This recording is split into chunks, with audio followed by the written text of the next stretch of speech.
Yeah. Are you feeling okay? Everyone okay? You ready to go? You know, if you do a bit of group work, what sort of character are you in the group? You've all gone quiet. You've all gone quiet. Yeah. Maybe, do you kind of just go with the flow, or are you someone who wants to give your opinion? What if you're outnumbered? What if there's a majority? Would you just think, oh, well, the majority of people already, Jules isn't shaking her head. No, well, I know Jules, I know. If the majority are already thinking one thing and you're thinking another, are you comfortable to still voice that, or do you think, well, it's already been decided? What do you think? Who would still voice it? Okay, that's good. A few. Who's quite happy to just go along with it? Okay, a few. We're all different. Now, what if this thing was really important? Okay, what if it's not just a bit of group work? What if it's something, what would be a really important mission? We've got no idea. We've got a story that I always find interesting from the Old Testament. Now, it's difficult because I think anything Old Testament is actually quite difficult to relate to because the times are so different. Our cultural norms, our expectations of right and wrong, our ideas of safety and battling. So it can be difficult to relate. But in this situation, it's when God's people, they've been delivered from Egypt, right? And they have this theology of the promised land and that God's given them a land, but they don't actually own the land, right?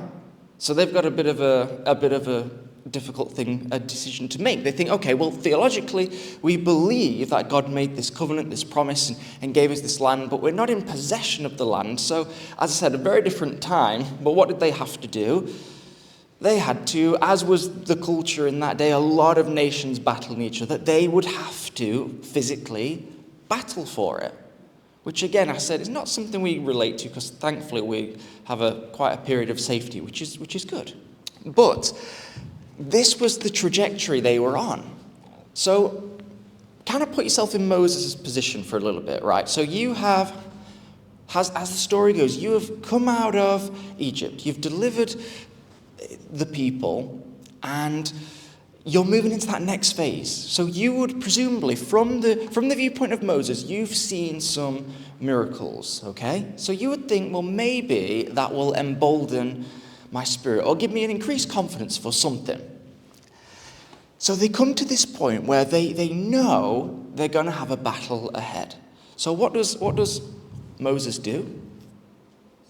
He gets some scouts together, some spies, whatever you want to call it. He gets some people and thinks, you're going to have to go and recon this land. So that's quite a normal thing. You probably see that in military tactics today. They send scouts out and reconnaissance, intelligence, all that kind of stuff. So he's thinking, if we're going to have a battle on our hands, let's send some scouts out to see what sort of situation we're presented with.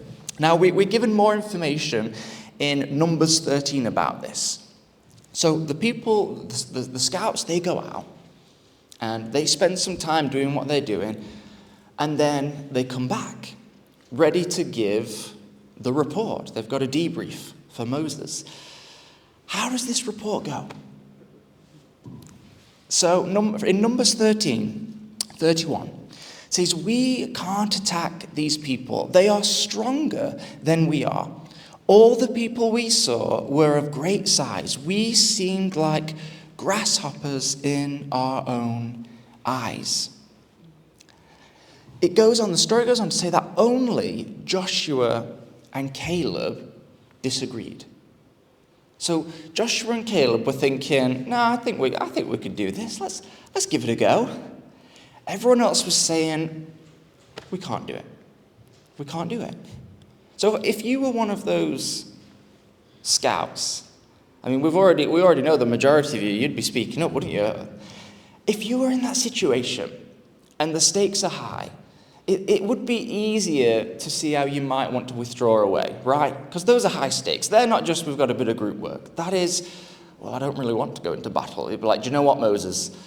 They look tough. They're big, very big. Not like us. Like I don't think we can do it. And then the rest of them were like, no, it's not good. It's not good. We're like grasshoppers compared to them. And Joshua and Caleb, but they're thinking, what? Like, no, this is, from their point of view, this is God's promise. So we need to go down that line. So what happens? What does Moses do? Having just seen the miracles he's seen and the mighty works of God, you would think, well, he'll think, if God's delivered us from Egypt, he'll deliver us there too, right? But in this instance, he puts a pin in it. He thinks, do you know what? The majority have said it's going to be too difficult. We'll rain check. We'll revisit this. That's a modern way of saying no, isn't it? You think, that's a great idea. We'll circle back to that in a future email. So he declines, no. And what we see from that, one of the consequences really is that they then spent 40 years in a period of wilderness. Because one of the consequences was because they did not press forward with the way at the time God was leading them. I always find it's an interesting story. It's quite a humbling story, really. And again, I know it's a different dynamic, but there's this sense of, because Moses didn't engage at the right time, God sort of said, okay, we'll wait then. We'll wait till you're ready. Do you know what I mean? Because I think for us, on the one hand, on a personal level, we think, well, I want to follow whatever God's plan is, his will, you want to follow it. But then on the other hand, you think, if I don't engage, if I'm not asking or seeking or knocking, is there any room for God to just say, well, we'll move at your pace. We'll wait. And on the one hand, that's really nice and gracious. But on the other, I think, well, I don't want to live forever in wilderness. What if I put myself in a wilderness through being indecision? So this situation unfolds. And, we know how the story goes when we fast forward. When the time comes to revisit this, it's actually not until Moses has passed. And none of the original spies, we're told, none of that generation really then proceed to move into the promised land. It's Joshua and Caleb. And Joshua then, we know, he takes over. Do you get what I'm saying? There's like a tension within this story. It's like, it's a tension between God's so patient, God's so kind, but also I don't want to miss what God's got for me. Does that make sense? And I know we can't quite compare our own. It's a biblical story. So we don't quite need to put that same sense of, well, I don't want to be like Moses. I'm worried I'll miss the promised land. Because these were bigger things than what we would describe today. I think God knew these situations would always unfold, and they were immortalized in the Bible, but there's still principles we take from it, right? So one principle going through this story, the first thing is to not despise small beginnings, right? Does that sound okay? I'm going to have to start getting everyone to start. When you say, turn to your neighbor and say this, that's what happens when there's no energy. Do not despise small beginnings. It's easy to do that, right? It can't just be me. If something seems small and insignificant, you can almost think, by the world's standards, you think, well, what's the point in even giving it a go? If you've not, we're in the instant generation. If it's not a massive success by two days in, we think, well, that was a bust. Like, well, I uploaded a video online or whatever. I don't know. I put a post on Facebook. There's not 1 million likes. We'll just forget that then. we can kind of think if there's not instant results, it becomes not worth it. When actually a lot of things take a lot of time to actually build up. You always get the odd story. You always get the anomalies where something may just take off like that, right? That does tend to happen, but it's not the norm. For every one of those stories, you'll have hundreds of thousands where it takes persistence, perseverance, dedication, commitment to actually progress in whatever it is, the journey that you're going through, right? In this story, and in fact, most of the Old Testament, it is constant struggle for God's people, right? On the one hand, you could say, well, if we're God's chosen people in their mind, what that means to them, they would think, well, why isn't everything just effortless? We've got the wind in our back, the sails are flying. We're God's people. It should be like wherever we walk, we just have victory. And it's like, no, what we see is struggle for years, for generations. We see back and forth. We see periods of maybe up. We see periods of down, of lows, this constant struggle stretching over thousands of years. And that is the picture that God sets out. So what do we get from that?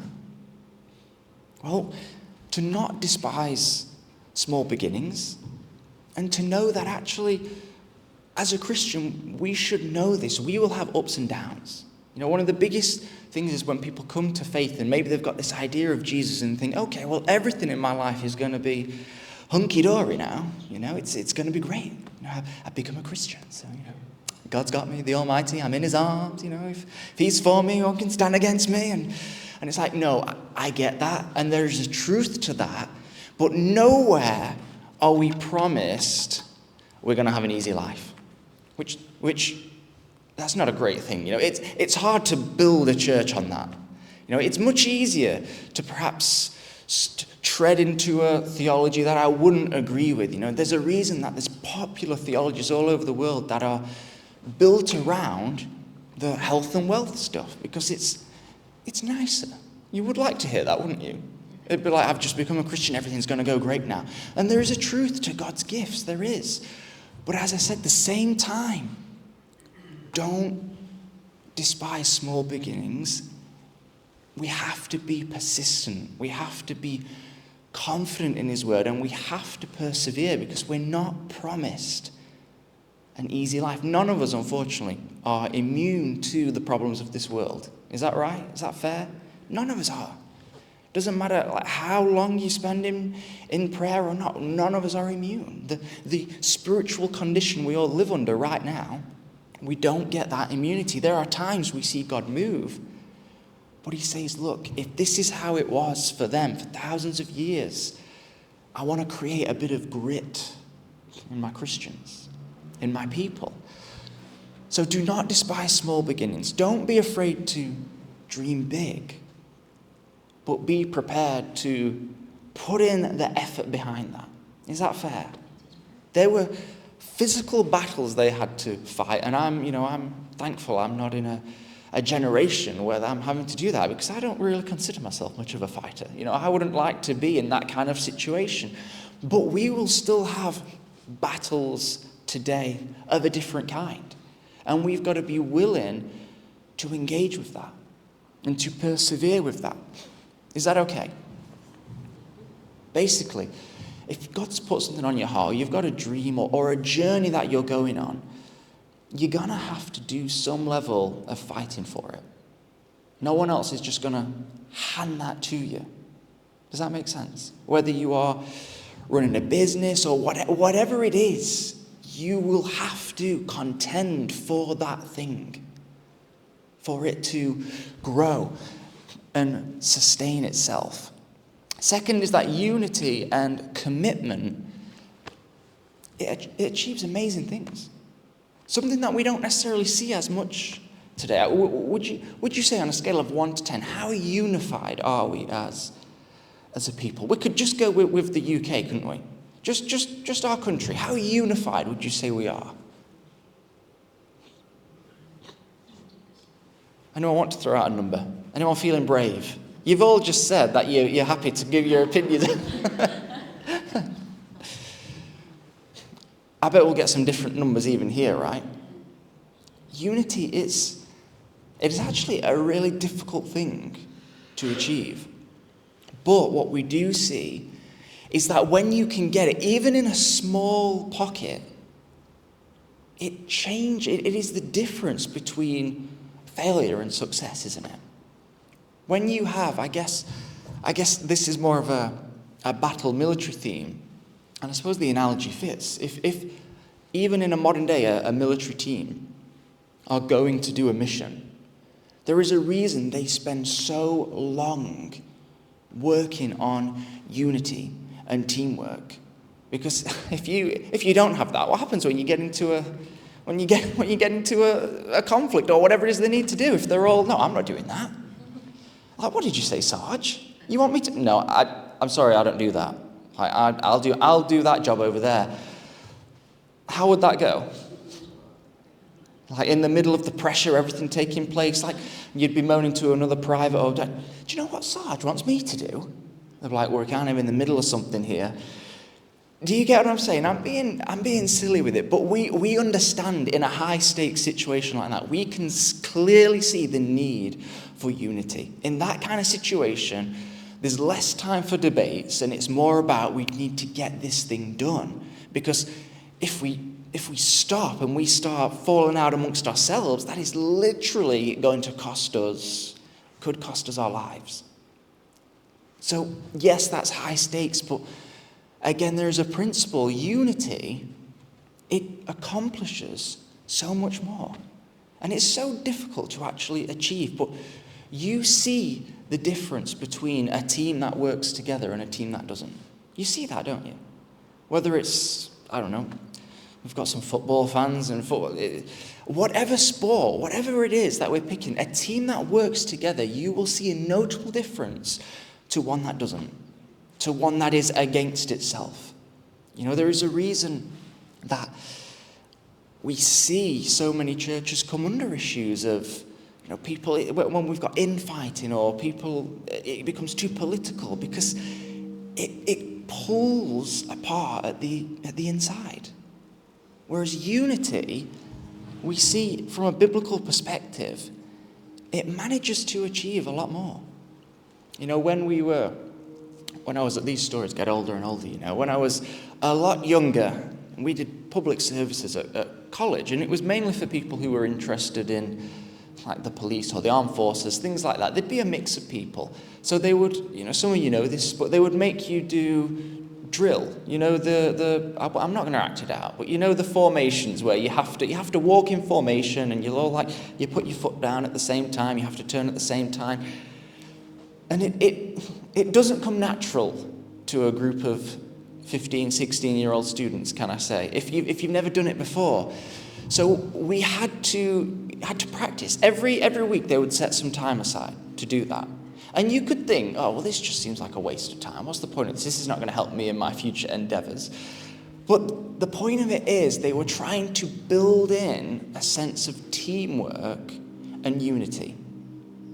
So at the beginning of the year, I mean, you should have seen it. It's like, we were all just doing our own thing. Like, you've got people turning the wrong way, and you just think, oh, this is a mess. But by the end of the year, I mean, we weren't as good as the army, obviously, but by the end of the year, we could actually be in unison for the most part. And it was an interesting feeling. It was quite satisfying, actually, to all be marching in line at the same time. And the difference is, you know, when your foot would slam down, at the beginning of the year, you'd hear a bunch of, like, all at different times, like, he's facing the wrong way. But by the end of the year, when everyone could do it at the exact same time, it created such a crack, such a bang that you could hear it across the whole courtyard. I think that is the difference between unity and not. Does that make sense? Like in a spiritual setting, imagine in that same situation, but people are, whatever the spiritual version of drill would be, when a church is praying together, praying in unison, they are acting together, acting in unison. It is the difference between all those random pitter-patters of feet going the wrong way and that crack that actually creates a sound across the atmosphere. In this story, when they actually did proceed all those years later into battle, unity was massively important. And thirdly, don't talk yourself out of God's promises to us. It's easily done, right? It's easily done. But what is the loudest voice in your mind, would you say? Because those 10 spies, those 10 scouts that didn't want to go forward, what was the loudest voice, do you think, in their mind? Maybe fear? That's a huge one, isn't it? It's easy to stand here and, you know what, we say the right things, poke fun at these 10 that didn't want to do it, but actually the reality is, fear is difficult. We all have some kind of fear. And we can all be in a situation where, even if we don't want to admit it, where we might come under the voice of fear over faith, where that becomes the loudest voice. We don't even mean for that to happen. We're not consciously trying to do it, but it can have such an impact on us. Is that fair to say? I know I've had times when I've definitely been influenced more by fear than faith. And sometimes you don't even realize it. It's not until you stop and analyze everything that's going on in your life and you think, actually, I think I made this decision on fear. I didn't know at the time, but looking back, it was to avoid a consequence of what could happen rather than following faith of what I believe would be true. Does that make sense? And I think any single one of us, you know, we're not going to beat ourselves up for that, because I think we can all come under that. But it serves as a reminder to, if we let it, fear can keep us in a wilderness. And that's not even just in a spiritual sense. You can find that in many situations in the world. You know, what is that phrase? It seems very Armed Forces themed today, but who dares wins. What's that a phrase from? You know that, right? SAS. The idea is that actually to get ahead, sometimes you have to take risks. You'll probably see that in the business world. Business leaders will probably say that, right? You've got to take risks. Spiritually, maybe sometimes it's the same. We cannot be governed by fear. We have to take a step, a leap into faith and see what will be. Does that make sense? If ever you need to pray for someone, if you want to pray for someone physically, that takes an element of faith, of stepping out, because fear says they won't want me to pray for them. Like, what? We've all had that moment. What if I pray for them and nothing happens? There's fear that comes in, but we get it in many situations.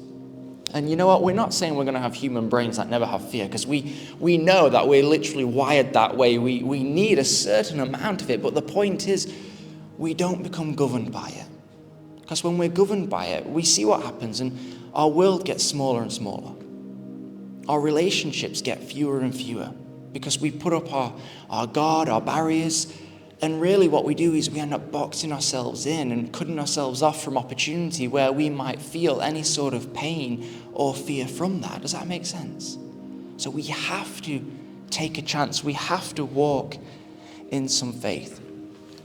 Exodus 3:8 says this, that the land was flowing with milk and honey. Basically, they were saying, it's good land. It's good. It's going to be worth fighting for. Numbers 14:13-12.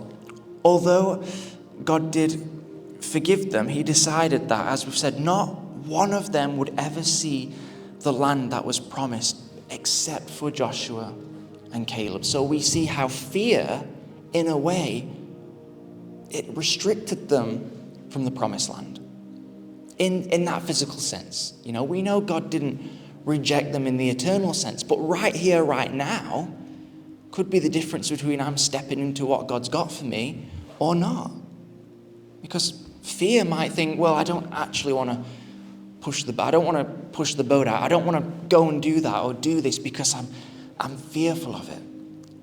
And while God isn't going to reject me in the eternal sense, could I be missing out on something more right now? Or am I just restricting myself in some kind of wilderness? And I think the final point is, because some of these texts I can always find challenging, but I think we always have to remind ourselves, ground ourselves, that he is a loving and patient God. And that even if theologically, if it is possible to miss something in the here and now, and that would be an interesting debate for us to have amongst ourselves, I'm sure we'd have some different beliefs. But if that is possible, we remind ourselves, in the eternal sense, he never gives up on us. What we've looked at in previous weeks, that yes, there's the formal sense of the Most High, the King of Kings, but also a New Testament perspective that he's our Father. He's our Abba Father. And as I look at my kids, I know I don't love my boys because they do something to please me or impress me. I love my boys just because they're my boys. And it does not matter whether they've been difficult that week or not. It doesn't affect how much you love them. And that same example, that same analogy is used New Testament to show, look, this is how God sees us. Like, we know there can be a lot of difficult theological things to wrap our heads around, but at the end of the day, the foundation is he's your Father and he loves you like a child. Whether you've had a good week or a bad week, his love is not built on how much you impress him. The truth is, you don't need to impress him. My boys don't need to impress me. I'm just impressed with them. I just love them, and to think that is at the core how God sees us, that gives us a lot of confidence. That can give us a lot of boldness to step out in faith, to maybe put fear to one side, because remind yourself, God loves you.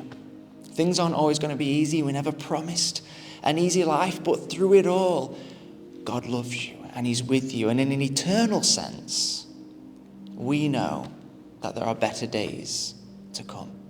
Is that okay? We're going to go into communion.